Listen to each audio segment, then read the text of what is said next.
Hi అండి. అందరికీ నమస్కారం. వెల్కమ్ బ్యాక్ టు రితు వంటిల్లు. ఇవాళ మనం తయారు చేసుకోబోయే రెసిపీ అదిరిపోతుందండి. సూపర్ టేస్టీగా ఉంటుందండి. అదే రొయ్యల పులుసు అండి. రొయ్యలతో మనం ఎప్పుడూ ఇగురు చేసుకుంటాము, కానీ ఒక్కసారి పులుసు ట్రై చేసి చూడండి, మామూలుగా ఉండదు. ఒక్కసారి తిన్నారంటే మళ్ళీ మళ్ళీ చేసుకుంటూనే ఉంటారు, అంత టేస్టీగా ఉంటుంది. మీ ఇంట్లో కూడా మళ్ళీ మళ్ళీ అడిగి చేయించుకొని మరీ తింటారండి, అంత టేస్టీగా ఉంటుంది ఈ రెసిపీ.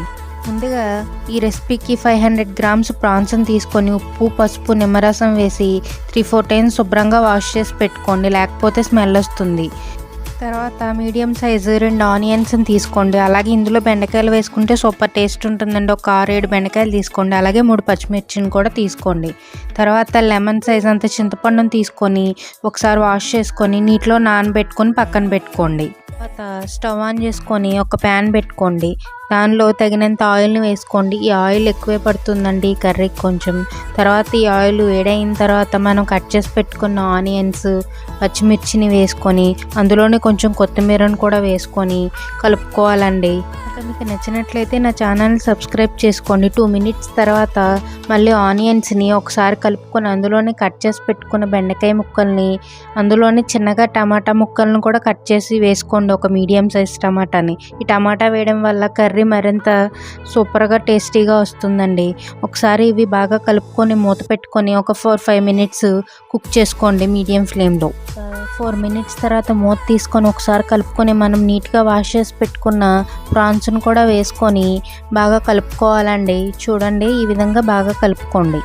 బాగా కలుపుకున్న తర్వాత మూత పెట్టుకొని 3-4 మినిట్స్ కుక్ చేసుకోండి మీడియం ఫ్లేమ్లో. ఈ వీడియో కనుక మీకు నచ్చినట్లయితే ఈ వీడియోని లైక్ చేయడం, షేర్ చేయడం మర్చిపోకండి.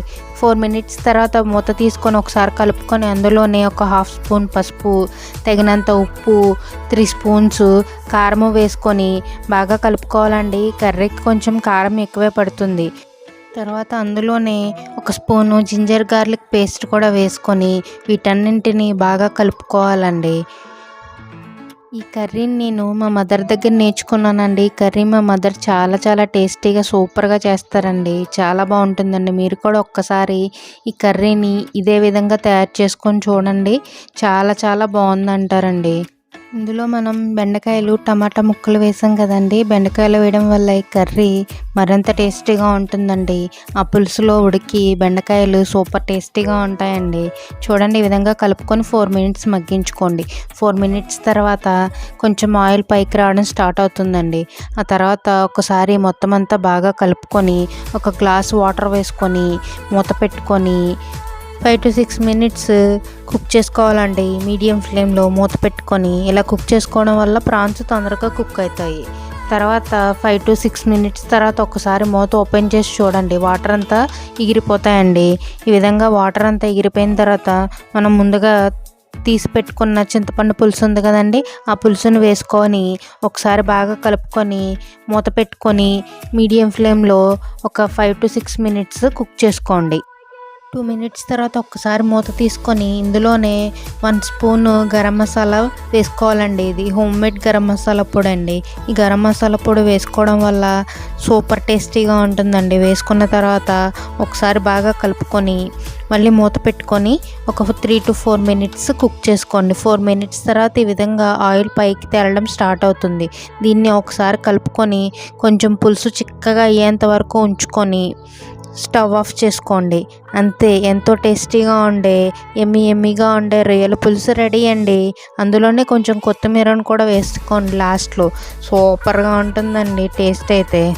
ప్రాన్స్ ఆ పులుసులో ఉడికి అబ్బా పుల్లగా కారంగా సూపర్ టేస్టీగా ఉంటుందండి. ఒకసారి మసాలా, ఉప్పు అన్నీ సరిపోయో లేదో చెక్ చేసుకొని సరిపోకపోతే మీ రుచికి తగ్గట్టు అడ్జస్ట్ చేసుకోండి.